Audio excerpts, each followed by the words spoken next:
The poison hit Seo-Jin Kang before the crystal glass even finished its descent. 1 second, he was the undisputed Shadow King of the Seoul Underground, a man whose name silenced rooms. The next, his fingers refused to curl. His chest felt as if someone had poured molten lead into his lungs and was waiting for it to cool into a solid, heavy weight. The wine glass rolled off the edge of the polished table in agonizing slow motion.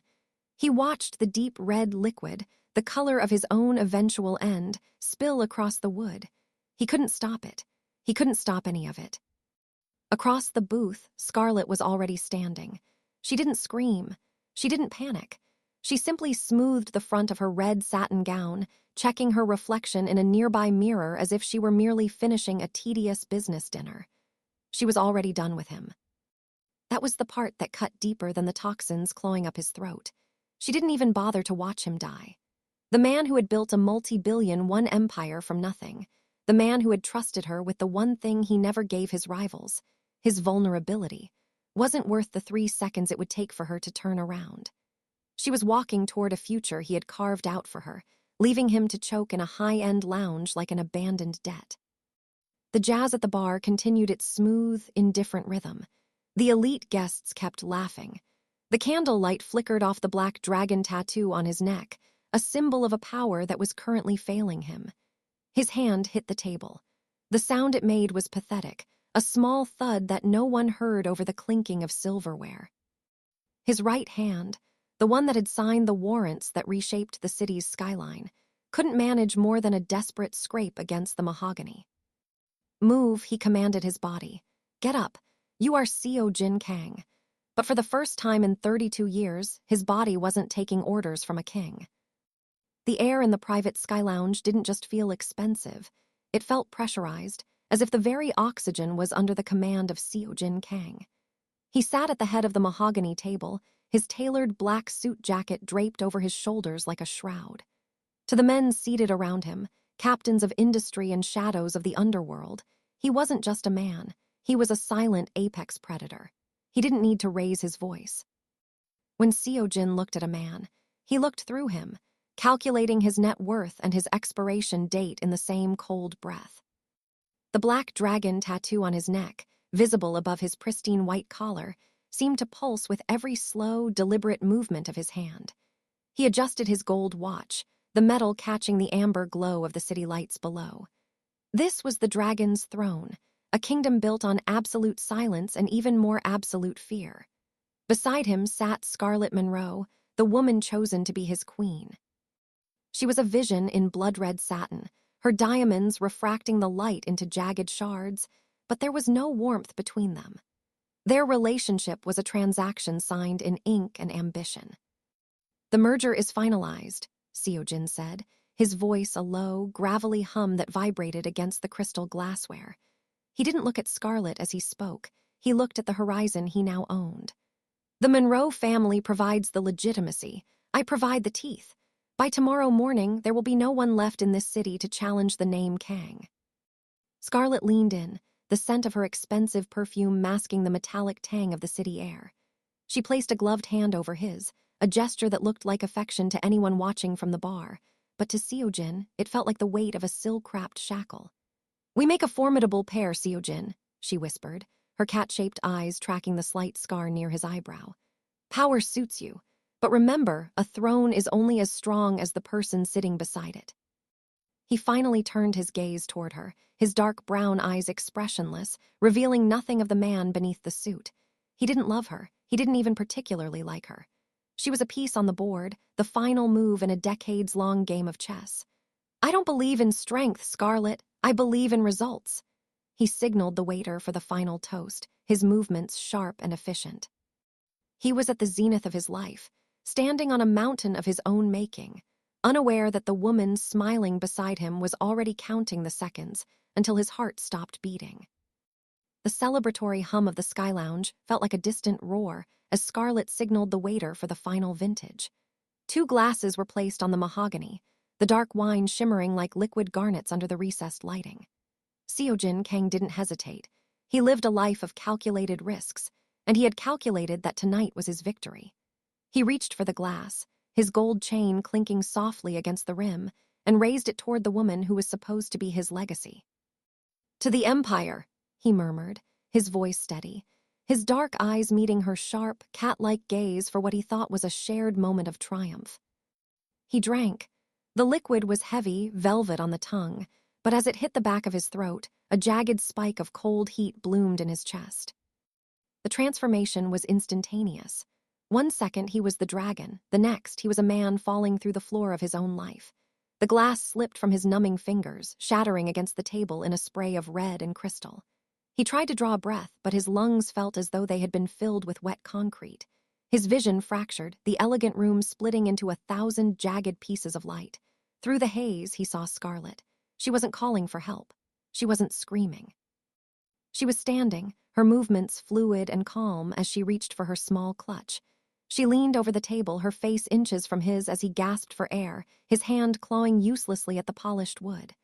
"Red was always your color, Seo-Jin," she whispered, her voice a silk thread cutting through the roar in his ears. "It's a shame it's the color of your end." She didn't stay to watch the light leave his eyes. She didn't even look back. With a rhythmic click of her heels, she turned, the red satin of her gown flowing behind her like a trail of blood as she walked toward the exit, merging into the crowd of laughing elites who noticed nothing. Seo-Jin's hand hit the table with a weak, embarrassing thud. His right hand, the one that had crushed rivals and built a syndicate, even managed a grip. The black dragon on his neck felt like a lead weight, dragging him down into the dark. "Move," his mind shrieked over the silence of his failing nerves. "Get up." But as he slumped against the booth, watching the hem of that red dress disappear around the corner, he realized the kingdom he had built was already burning, and he was dying in the center of the flame.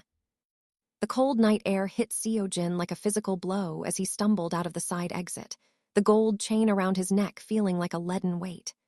Rain began to slick the pavement, turning the neon lights of the city into blurry, bleeding streaks of violet and blue. His vision was fracturing. The world looked like a shattered mirror, and every step was a battle against the concrete rising up to meet him. He wasn't the dragon now. He was a wounded animal, his expensive white shirt damp with sweat and rain, the top buttons torn open in a desperate search for air.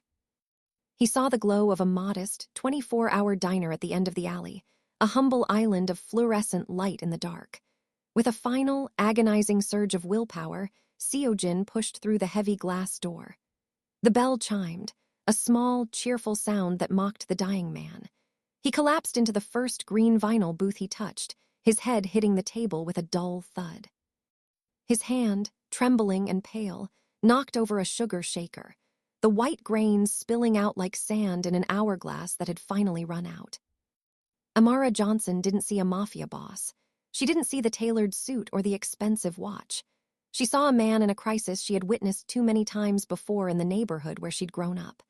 She moved from behind the counter with a practiced, calm urgency, her black apron fluttering. While the two other patrons in the diner looked away, pretending not to notice the drunk man, Amara was already at his side. She reached out, her warm brown hands steadying his face, forcing him to look at her. Seo-Jin's dark brown eyes were blown wide, searching for a threat, but all he found was a terrifyingly sincere compassion. He tried to speak, but his throat was a desert of ash. "Stay with me," Amara whispered, her voice a firm, grounding anchor in the chaos of his mind. She noted the way his pupils didn't react to the light and the specific grayish tint to his skin. "You've been poisoned, haven't you?" She didn't wait for an answer. She saw the black dragon tattoo on his neck and the scar near his eyebrow, recognizing the marks of a dangerous life, but her grip didn't falter. She reached for the phone behind the counter while simultaneously grabbing a bottle of heavy cream and a professional-grade charcoal supplement she kept in her first aid kit. For the first time in Seo-Jin's life, his survival didn't depend on a bodyguard or a bribe. It depended on a woman who had every reason to walk away, but chose to lock the door instead. The fluorescent lights of the diner hummed, a stark contrast to the heavy, rhythmic thrum of Seo-Jin's failing heart. Amara didn't hesitate. She knew the window for intervention was closing. The grayish tint creeping into his sharp jawline told her the toxin was already attacking his central nervous system. She grabbed the activated charcoal slurry she kept for emergencies, a relic of a life spent looking out for a neighborhood the city had forgotten, and pressed the cup to his unresponsive lips. "Drink," she commanded, her voice a low, steady anchor. "Seo-Jin, if you can hear me, you have to swallow." He coughed, a spray of dark wine and bile staining his white dress shirt, but he swallowed. His hand, heavy and trembling, reached up to blindly clutch her forearm, his expensive watch cold against her skin. He was a drowning man, and she was the only solid thing in a world of shadows. As she wiped the sweat from his brow, her expressive eyes never left his, offering a grounding compassion that Seo-Jin had never encountered in the high-rise boardrooms of Seoul. The quiet of the diner was suddenly shattered by the low, predatory growl of a heavy engine. Outside, a black SUV with tinted windows slowed to a crawl, its headlights sweeping across the open, sign like a searchlight. Amara's heart hammered against her ribs, but her hands stayed still. She knew that look, the sleek, soulless shimmer of a cleanup crew. If they saw him through the glass, both of them were dead. "Get down," she whispered, her calm features hardening into a mask of pure determination. With a strength born of necessity, she guided his dead weight off the vinyl bench and onto the floor behind the counter, shielding him with her own body. She reached up and flicked the switch to the outdoor neon sign, plunging the front of the diner into a deceptive, murky dimness. The SUV lingered, the vibration of its idling engine rattling the salt shakers on the tables. Through the gap in the counter, Seo-Jin looked up at her. His vision was clearing just enough to see the smudge of flour on her apron and the fierce, protective light in her eyes. He had spent his life buying loyalty with gold and blood, yet here was a stranger risking everything for him for the price of a cup of coffee. As the SUV finally accelerated, disappearing into the rainy night, Seo-Jin felt a different kind of ache in his chest, one that the charcoal couldn't cure. The smell of antiseptic and cheap lavender detergent was the first thing that greeted Seo-Jin as he drifted back to consciousness. He wasn't in the Sky Lounge, and he wasn't on the cold floor of a diner. He was lying on a narrow sofa in a room so small it felt like a closet compared to his penthouse, yet it held a warmth that his marble halls never possessed. He tried to sit up, but a sharp sting in his side forced him back down. His white dress shirt had been removed, replaced by a soft, oversized t-shirt that smelled like sunshine and hard work. Across the room, Amara was huddled over a small kitchen table, the light from a single flickering bulb illuminating her tired features. She was counting a small stack of crumpled bills and coins, her brow furrowed in concentration.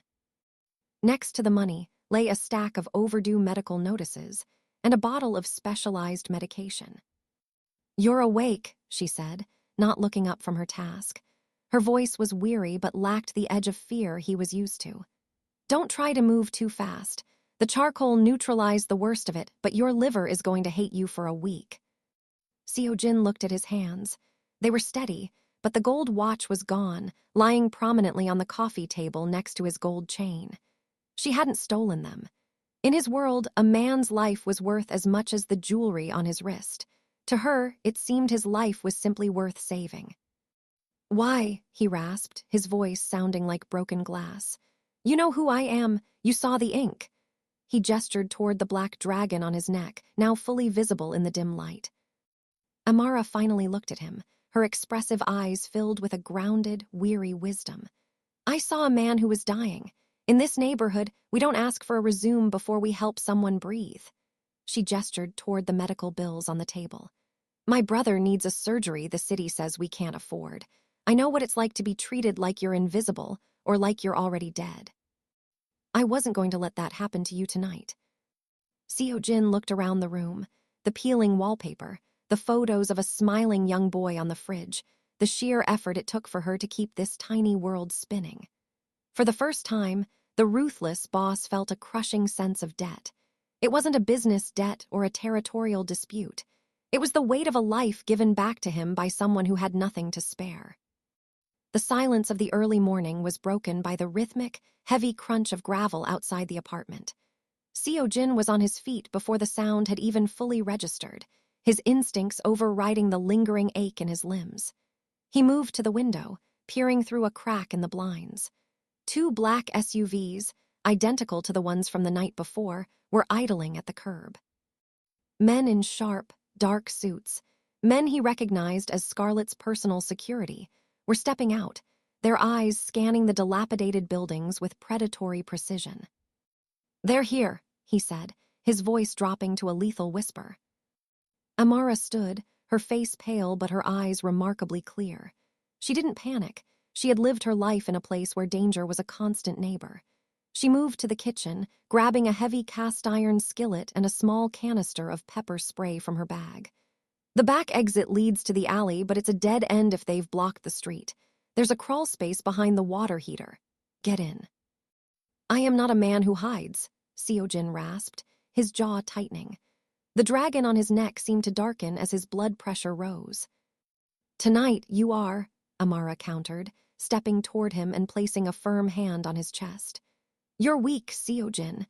If you go out there now, you're just giving Scarlett exactly what she wants. Let me handle this. They don't know I saw your face." A heavy knock thudded against the door, vibrating through the thin wood.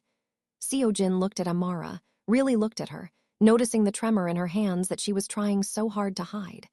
For the first time, he realized that his presence was the greatest threat she had ever faced.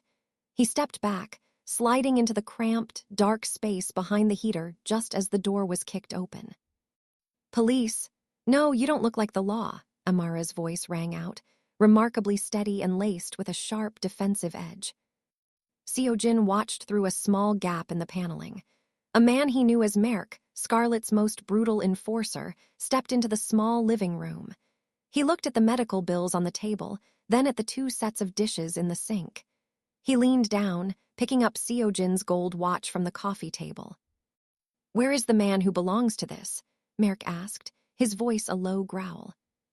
"I found that in the trash outside the diner," Amara lied, her chin held high. "I was going to pawn it to pay for my brother's meds. You want it? Take it and get out of my house." Merk stared at her, the tension in the room thick enough to choke.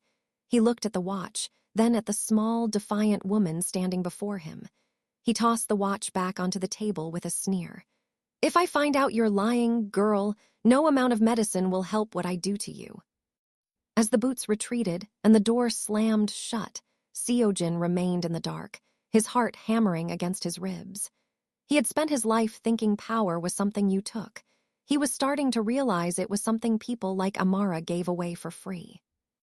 The silence that followed the slamming of the door was heavier than the noise of the intrusion.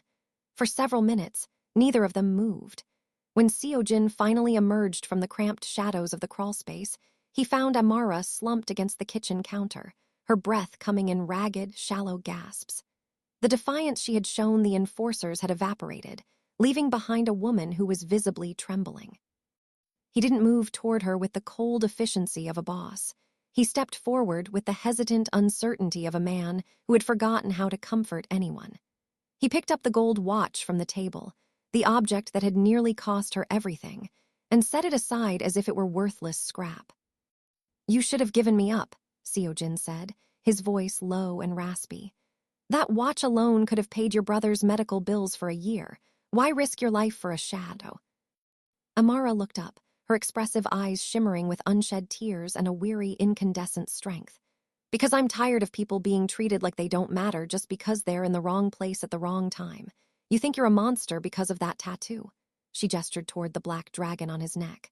"I've seen monsters, Seo-Jin. They're the ones who walk away while someone is choking. They're the ones who kick in doors of people who have nothing. You were just a man who needed a hand." Seo-Jin sat across from her at the small table, the flickering light casting long shadows across his sharp jawline. For the first time, the expressionless mask slipped.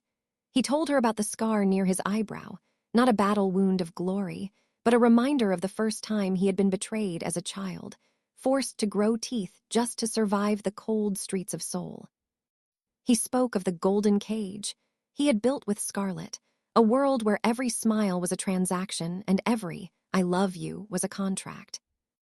"I thought power was the absence of need," he confessed, his dark eyes fixed on Amara's warm, brown face. "I thought if I owned enough of the city, no one could ever hurt me again. But I was the one who was invisible. Scarlett didn't see me. My men didn't see me. You're the first person in 20 years who actually looked." Amara reached across the table, her hand covering his. Her skin was warm, a stark contrast to the icy wine that had nearly ended him. "Then maybe it's time you stop being the dragon and start being the man who survived," she whispered. In that tiny, peeling kitchen, the distance between the Mafia King and the night shift waitress vanished. The no-touch rule Seo-Jin had lived by for decades was broken, replaced by a vulnerability that felt more dangerous and more powerful than any empire he had ever commanded. The morning sun filtered through the thin curtains of the apartment, but Seo-Jin wasn't looking at the light. He was looking at Amara's old, cracked smartphone. For the last hour, he had been using a burner app to bypass the encrypted firewalls of his own syndicate. His fingers, once numb from Scarlett's poison, moved with a lethal, rhythmic precision. "It's done," Seo-Jin whispered. He had reached the one man he knew still operated on a code older than Scarlett's greed, General Pack, his longest-serving lieutenant. The message had been simple. The dragon has shed its skin. Wait for the eclipse. "What happens now?" Amara asked, standing by the stove with 2 cups of dark coffee. She looked smaller in the daylight, the exhaustion of the last 48 hours weighing on her shoulders, but her gaze remained steady. "Now I become a ghost," Seo-Jin said, standing up. The oversized t-shirt he wore couldn't hide the athletic, muscular frame of a man built for war. "Scarlett is hosting a memorial gala tonight at the Sky Lounge. She's going to announce the merger and solidify her claim. She thinks she's burying a body. Instead, she's opening a door." He walked over to her, the distance between them shrinking until he could smell the faint scent of coffee and the soap she had used to wash his wounds. He took the gold watch from the table and pressed it into her hand.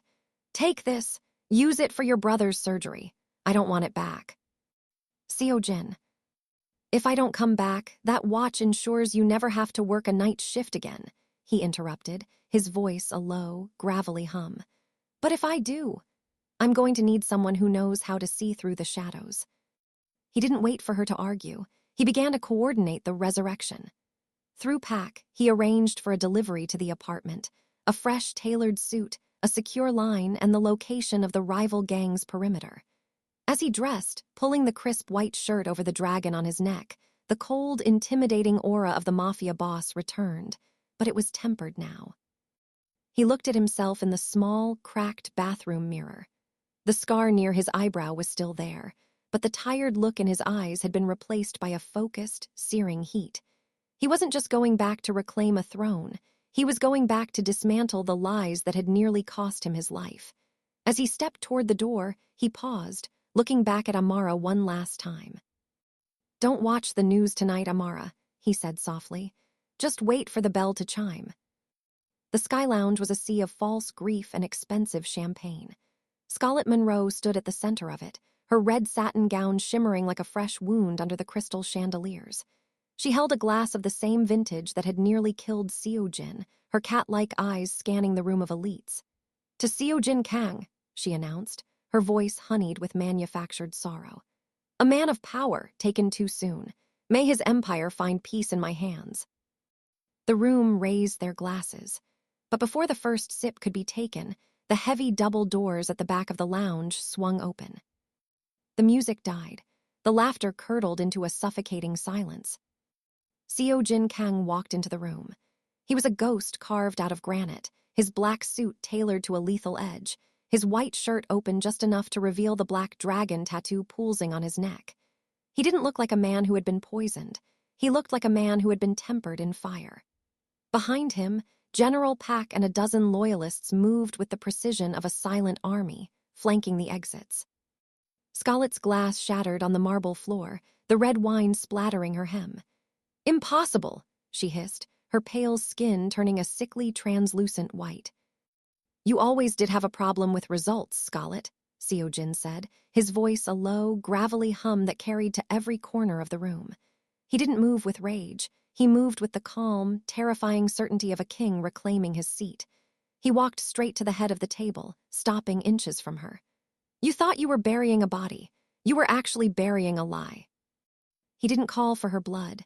Instead, he pulled a small digital recorder from his pocket, provided by Pack, and played the audio of her confession in the diner, recorded by the surveillance he had triggered remotely. The room filled with her cold, calculating voice. Red was always your color. It's the color of your end. The merger was dead. The rivals she had plotted with melted into the shadows as they realized the dragon was back. As security led a screaming, disgraced Scarlett out of the lounge, Seo-Jin didn't feel the rush of victory he expected. He felt nothing but a cold clarity. An hour later, the gala was empty. Seo-Jin stood on the balcony, looking out at the neon city he once fought so hard to own. He checked his wrist. It was bare. He had left the gold watch with the only person who had ever truly seen him. The elevator chimed. He didn't turn around. He knew the scent of lavender and coffee anywhere. Amara stepped onto the balcony, her high bun slightly messy from the wind, her expressive eyes searching his face. "You came," he said softly. "I told you," she replied, walking up to stand beside him, her warm brown skin a beautiful contrast to the cold glass of the skyscraper. "In my neighborhood, we don't leave people behind." Seo-Jin reached out, taking her hand. For the first time in his life, he wasn't looking at the empire below. He was looking at the woman who had given him a reason to survive it. The dragon had found its heart, and the city finally looked peaceful.